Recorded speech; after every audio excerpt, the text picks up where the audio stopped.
Merry Christmas. Today we're going to do a standing rib roast, or uh, basically this is a big thick ribeye steak. This is a 5.5 pound rib roast, 2 pounds or 2 bones. And the setup is pretty simple. A lot of salt, and I'm using kosher salt, and be generous with the pepper. So I've already salted this. The oven's at 500 degrees, and I'll put it in a roasting dish. And this is the Nana's recipe, and she said put a half a cup of water in the roasting pan. So into a 500 degree oven this goes for about 15 minutes, and then turn it down and cook it 350.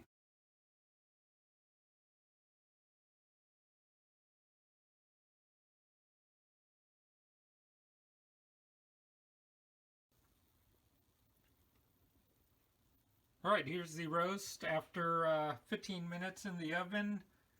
I'm going to put a thermometer in, and I'm going to shoot for 140.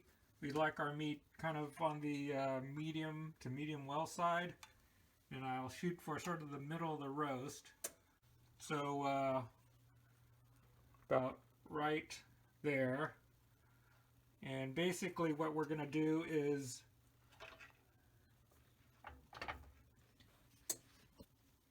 put this back in the oven. We spoke to Nana, and she said about 2.5 hours at 350.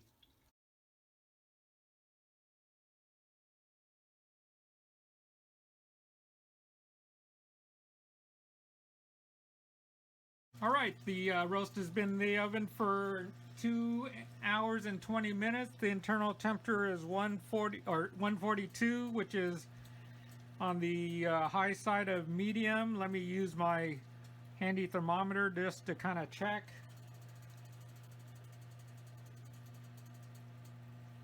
And it's showing 140. So 140. So the thermometer is working. I'm going to let it rest about 5 to 10 minutes before working on it or cutting it up. All right, I just transferred to the plate, and I'll probably cover it lightly with aluminum foil and let it rest about 10 minutes. All right, here's the rib roast. It's been resting about 15 minutes. Here's the juices. I'll add it to the gravy. So after 15 minutes, I see the temperature was at 151, which should be medium to medium well, and cut off the strings. One thing I noticed, and I'll check to be sure, is I think the butcher had taken off the ribs from the roast. Put that on the side. Yep, they've pre-sliced it. So I'll just finish slicing it off. This is good stuff to gnaw on. So I'll put it on the side. And now I'll just slice the rib roast. So looks like at least on the outer edges it's medium to medium well, slightly pink but not really rare. And I'm sure as I go towards the center it becomes more and more rare. Still not bad. Actually, overall looks like it's a good medium to medium well. Let me slice another thin slice.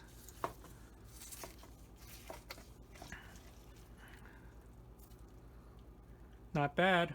This is how I like it. Not really red, just slightly red. So it's definitely in the wheelhouse that I like.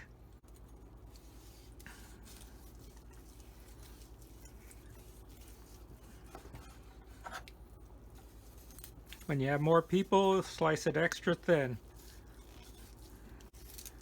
Also, one thing about cooking beef or meat, it's always good to shoot for undercook, because you can't uncook something that's cooked. Merry Christmas. Thank you, Nana, for teaching us how to make your standing rib roast.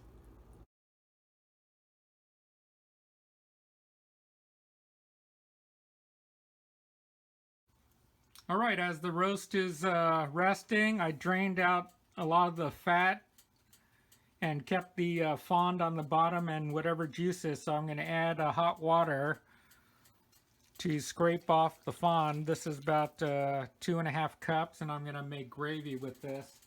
The idea of the quick gravy, I'm just going to use this as a base and then add beef broth or bouillon to get a nice beefy flavor, and then I'll thicken it with some xanthan gum.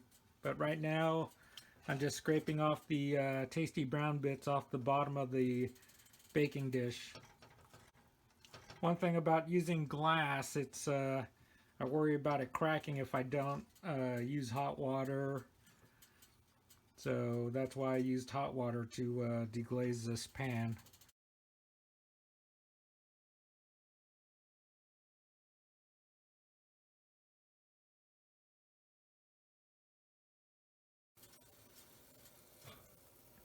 All right, I've brought the beef juices to temperature. I tried the juices before, and they actually have good beef flavor, just need a little salt, so I'm just going to add some a little bit of beef bouillon, stir it in, and I think that should be enough flavor for the broth. But let me give it a quick taste just to make sure. Stir it, it's dissolved. It's pretty good.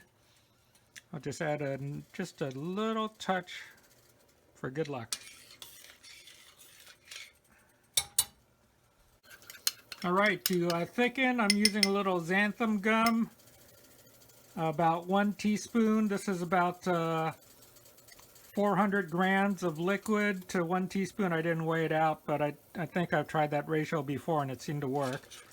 So mix it all in, and this will help thicken up the liquid.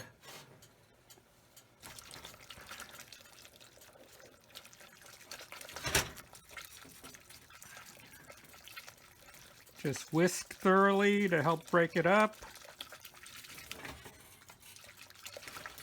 And you really don't need to let it come to a boil. Once you add the xanthan gum, it will start thickening by itself. So give it about 5 to 10 minutes and you'll get a thicker gravy, as if it were thickened with cornstarch. Let me add this little bit back in. Mix, mix, mix, mix, mix. Okay, turn off the heat. And gravy is done.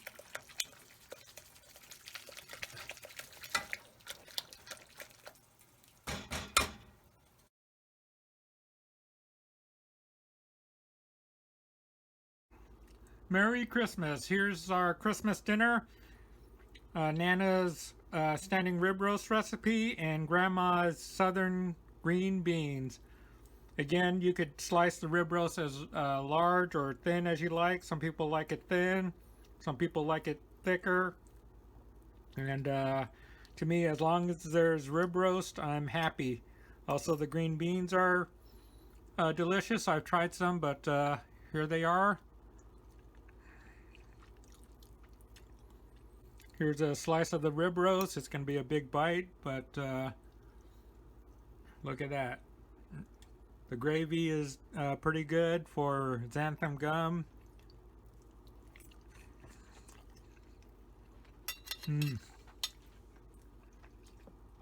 Delicious. Merry Christmas.